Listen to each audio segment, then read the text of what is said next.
आज आपण खूप महत्त्वाच्या प्रश्नावरती या ठिकाणी लक्षवेधीच्या माध्यमातून चर्चा करतोय आणि विशेष करून मी सन्माननीय आरोग्यमंत्री प्रकाशजी आंबेडकर साहेबांचं माझ्या मतदारसंघाच्या वतीनं आणि महाराष्ट्राच्या तमाम जनतेच्या वतीनं अभिनंदन करेन आणि आभार मानेन, कारण खूप महत्त्वाचा आजार कर्करोग आणि त्याच्यासाठी साहेबांच्या मार्गदर्शनाखाली राज्यव्यापी कर्करोग तपासणी आणि जनजागृती मोहीम राबवण्यात आली आणि त्याचं कारण आहे की India is a capital of diabetic in world आणि India is increasingly referred as a capital of cancer also.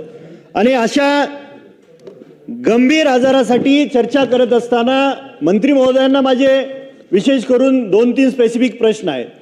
या उत्तरामध्ये आपण सांगितलंय की कोकणासाठी टर्शरी केअर सेंटर मुंबईमध्ये टाटा कॅन्सर हॉस्पिटल आहे, मराठवाड्यासाठी छत्रपती संभाजीनगरला एक कॅन्सर हॉस्पिटल आहे, लातूरला एक विवेकानंद हॉस्पिटल आहे,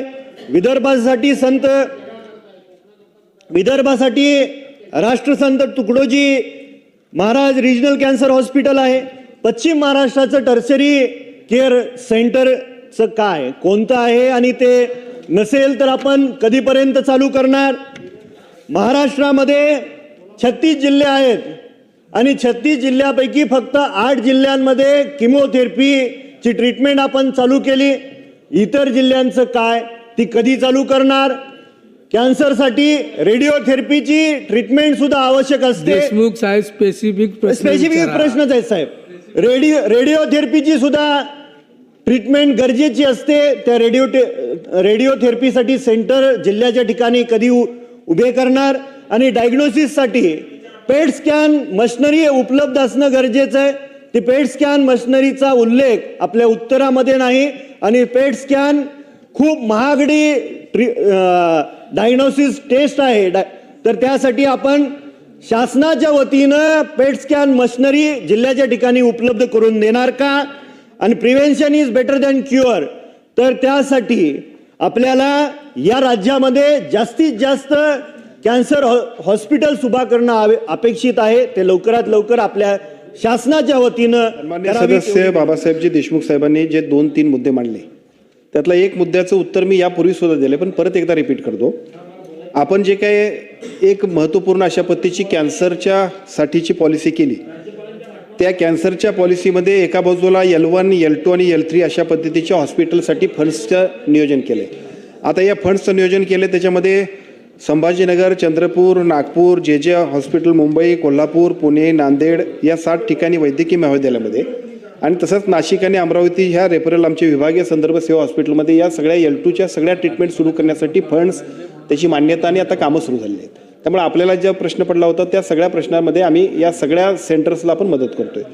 दुसरा प्रश्न आपण जो विचारला आहे त्या दुसऱ्या प्रश्नाचं उत्तर असं आहे की आपण आता पहिल्या टप्प्यामध्ये 8 ठिकाणी रेडिओथेरपीची सेंटर्स आपण सुरू केले आहेत, परंतु हे 8 ठिकाणचे सेंटर्स अपुरी पडत आहेत. म्हणून राज्य शासनाच्या वतीनं सार्वजनिक आरोग्य विभागाच्या वतीनं अजून 26 ठिकाणी PPP तत्वावरती ही रेडिओथेरपीची सेंटर्स आपण सुरू करतोय.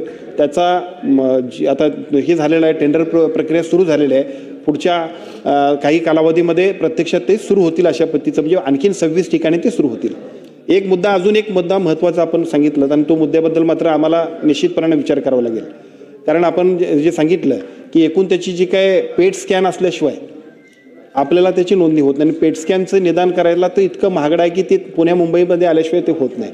मग उपचार करण्यामध्ये पेट स्कॅनचं महत्त्व अनन्यसाधारण असल्यामुळं महात्मा फुले आरोग्यदायी योजनेमध्ये सुद्धा पेट स्कॅनचा जर समावेश केला तर अनेक लोक, खाजगी लोक सुद्धा घेतील आणि आमच्या लोकांना सुद्धा संदर्भ सेवा चांगल्या मिळतील. त्यामुळे त्या पद्धतीचा निर्णय आम्ही घेऊ की ज्याच्या माध्यमातून राज्यातल्या सगळ्या छोट्या वाड्यातला, वस्तीतला प्रत्येक माणूस सुद्धा पेट स्कॅनपासून वंचित राहता कामा नये आणि राईट डायग्नोस झाल्याशिवाय त्याला पुढे जाताच येणार नाही. त्यामुळे त्या सगळ्या गोष्टींची सुद्धा आम्ही आमच्या महात्मा फुले आरोग्यदायी योजनेमध्ये समावेश करण्याचा निर्णय आम्ही घेतोय.